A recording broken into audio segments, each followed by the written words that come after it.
Chapter 9. Exactly 5 years, 11 days, 14 hours, and 6 minutes ago.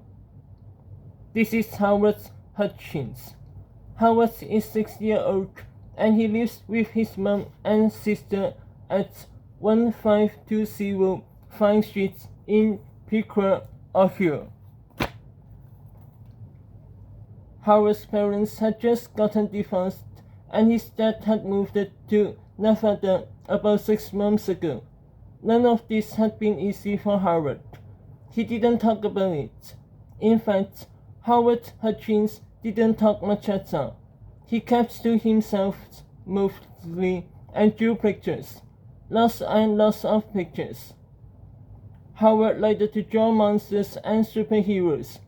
The monsters he created were evil and furious, and his superheroes were always virtuous and brave. They were never far away when you needed them. Howard loved getting lost in his wonderful paper and pencil adventures, where the good guys always won and the bad guys always ended up getting the kick in the pants that they deserved.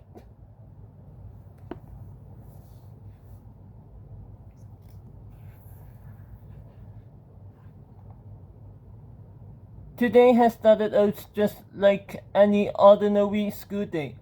Howard got dressed and ate his breakfast, trying hard not to think about the tough day that lay ahead of him. Howard was in kindergarten at Jewel Horace Elementary School, and he hated every minute of it. His teacher was mean, the bullies were jerks, and the principal was just plain evil. The best Howard could do was try to fit in and not draw any unnecessary attention to himself. He brushed his teeth and carefully placed his pencils and his favorite drawings into his backpack, unaware that today was going to be a day that would change his life forever.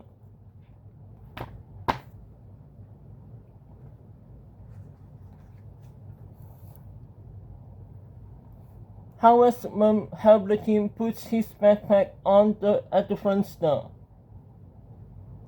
"Maybe you'll make a friend at school today," she said cheerfully. "Nah," said Howard, emotionless. "I don't think so."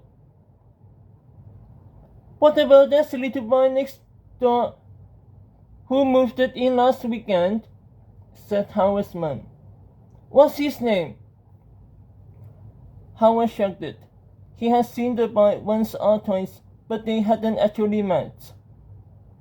"Maybe you should go over and introduce yourself," said Howard's mom.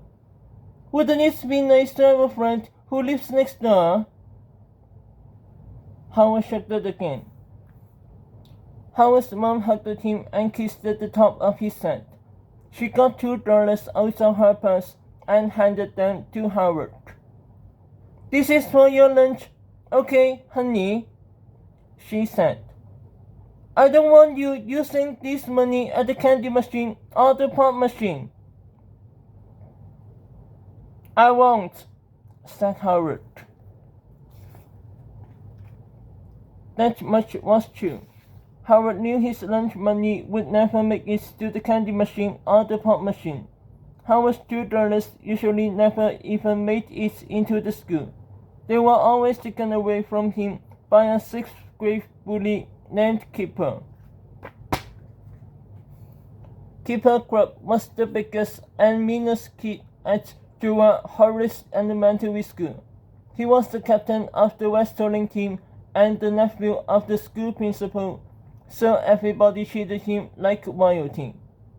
Kipper's 3 Kippy friends, Lukey, Buck, and Winston, also got special treatment, and they all paraded up and down the school hallways like they owned the place. Every day, Kipper and his 3 friends stole lunch money from the kindergartners. Most of the kids just handed it over without question. It was a lot less trouble and much less painful than getting a wacky or a punch in the stomach. Kipper Crump loved to terrorize kindergartners and there was nothing anybody could do about it. If Kipper ever got into a jam, all he had to do was call on his uncle, Principal Club.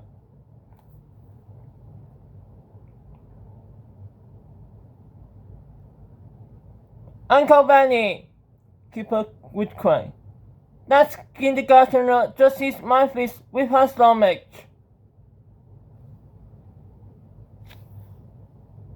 "Oh, she did she?" Mr. Crop would yell, turning to the small child writhing in pain on the floor. "How dare you hurt my nephew's fists?" Mr. Crop had a zero tolerance policy in place at Gerard Horace Elementary School, and he was very strict about it. He had once suspended a third grader just for saying the word gun.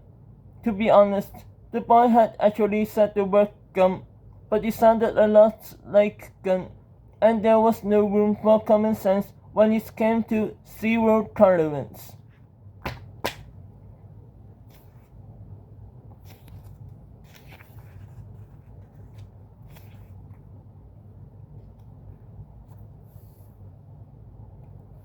Howard knew from experience that the wisest thing to do was stay out of Kipper's way, so his daily walk to school became more like an obstacle course.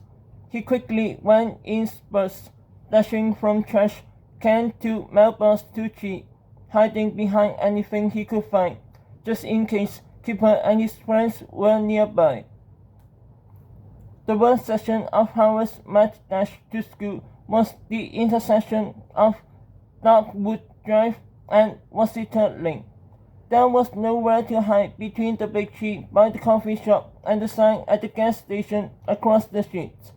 He had just to wait for the walk signal, run for it, and hope for the best.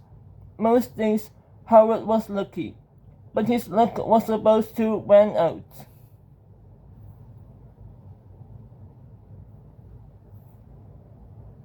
Howard crouched crazily behind the coffee shop tree, watching the traffic lights, concentrating on the cars, and looking out for Kipper. It was very stressful. After a couple of minutes, the cars came to a stop, the walk signal lit up, and Howard took one last glance left and right. It was now or never. He jumped up and ran across the street as fast as he could go. When he reached the other side of the street, Howard leaped behind the display sign in front of the gas station. He had made it. He was safe. Also, he thought.